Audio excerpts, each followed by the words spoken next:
আসসালামু আলাইকুম, welcome to বেদবুনি আইটি অফিসিয়াল ইউটিউব চ্যানেল।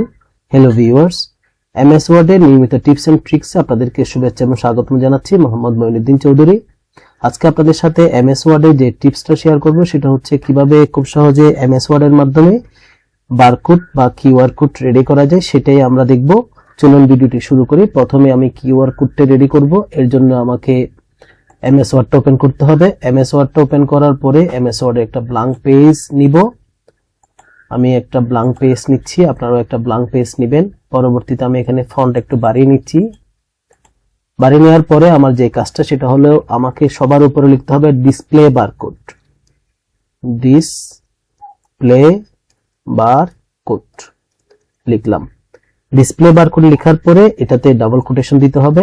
পরবর্তীতে যে লেখাটার আমি কিউআর কোড রেডি করব সেই লেখাটা আমি এখানে লিখব। ধরেন আপনারা যদি চান আপনাদের ফেসবুক বা ইউটিউবের লিংকটা আপনারা বারকোড হিসেবে বা কিউআর কোড হিসেবে ব্যবহার করবেন, আপনারা সেটাই লিখতে পারেন। আমি যেহেতু শুধুমাত্র আমার নামটা দিয়ে সিম্পলি আপনাদেরকে দেখাচ্ছি, সেই জন্য আমার নাম এবং ফোন নাম্বারটা দিয়ে আমি কিউআর কোডটা রেডি করব। দিলাম। এরপরে আমাকে যে কাজটা করতে হবে সেটা হচ্ছে আমাকে ডাবল কোটেশনটা ক্লোজ করে আমাকে কিবোর্ড থেকে লিখতে হবে কিউআর। আমার কাজ শেষ। এরপরে পুরো লেখাটাকে আমি সিলেক্ট করব, কন্ট্রোল এ দিয়ে আমি সিলেক্ট করলাম। পরবর্তীতে যেটা করতে হবে সেটা হলো কিবোর্ড থেকে কন্ট্রোল F9 প্রেস করতে হবে। কন্ট্রোল F9 প্রেস করার পরে আমার কাজ শেষ। এরপরে যদি আপনি কন্ট্রোল F9 প্রেস করার পরে যদি F9 প্রেস করেন তাহলে আপনার কিউআর কোড হয়ে যাবে। আবার যদি আপনি লেখাটাকে সিলেক্ট করে মাউসের রাইট বাটন ক্লিক করে টগল ফিল কোডস এটা যদি দেন তাহলে কিন্তু আপনার কিউআর কোড রেডি হয়ে যাবে। এভাবে করে খুব সহজে কিউআর কোডটা রেডি করতে পারবেন। এবার দেখাবো কিভাবে বারকোডটা রেডি করবেন। সেজন্য আগের মতো আবার ডিসপ্লে বারকোডটা লিখতে হবে। আমি ডিসপ্লে বারকোড লিখে নিলাম। ডিসপ্লে বারকোড লেখার পরে আমাকে ডাবল কোটেশন দিতে হবে। এরপরে ধরেন এবার আমি ফেসবুকের যে আমার নাম সেটা দিয়েই আমি আমার বারকোডটা রেডি করব। ধরেন আমার ফেসবুকের নাম হচ্ছে মঈন চৌধুরী। এটা দিয়ে আমি এটাকে আবার ডাবল কোটেশনটা ক্লোজ করব। ডাবল কোটেশন ক্লোজ করার পরে আমাকে এখানে লিখতে হবে কোড 128 CODE 128। আমার কাজ শেষ। কোড 128 লেখার পরে আমাকে পুরো লেখাটা সিলেক্ট করতে হবে। লেখাটা সিলেক্ট করার পরে কিবোর্ড থেকে কন্ট্রোল F9 প্রেস করতে হবে।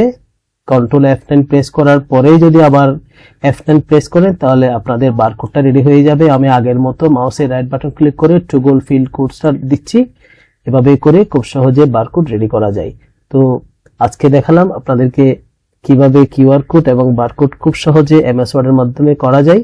এখানে আপনি যে আপনার বারকোড বা কিউআর কোডটা রিডেবল হয়েছে কিনা কিভাবে বুঝবেন, সেটার জন্য আপনাকে প্লে স্টোর থেকে যদি আপনার কিউআর কোড রিডারটা ওপেন করেন তাহলে ইনস্টল করে ওপেন করেন। পরবর্তী যখন এটা স্ক্যান করবেন তাহলে দেখবেন যে আপনার যে নাম বা তথ্য যেটা দিয়ে আপনি কিউআর কোড বা বারকোড রেডি করেছেন সেটা কিন্তু রিড হচ্ছে বা সেটা পড়া যাচ্ছে বা সেটা আপনি বুঝতে পারছেন যে আপনার কিউআর কোড বা বারকোড রেডি হয়েছে।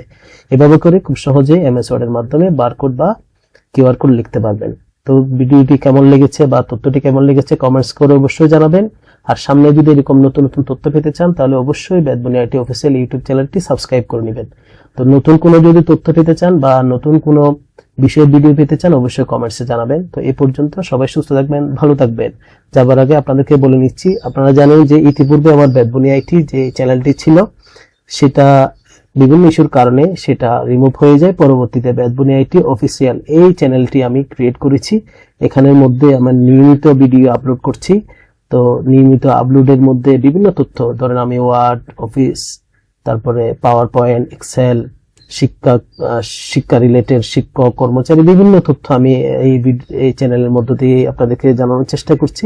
যেহেতু আমি একজন শিক্ষক, সেই জন্য আমাদের যে টিচিং প্রফেশনে যে শিক্ষাকে ডিজিটালাইজ করার জন্য যে আইসিটি নির্ভর বা আইসিটি ডেভেলপ করতে হচ্ছে, সেই জন্য নিয়মিত এরকম ছোট ছোট ট্রিক্স আপনাদেরকে শেয়ার করছি।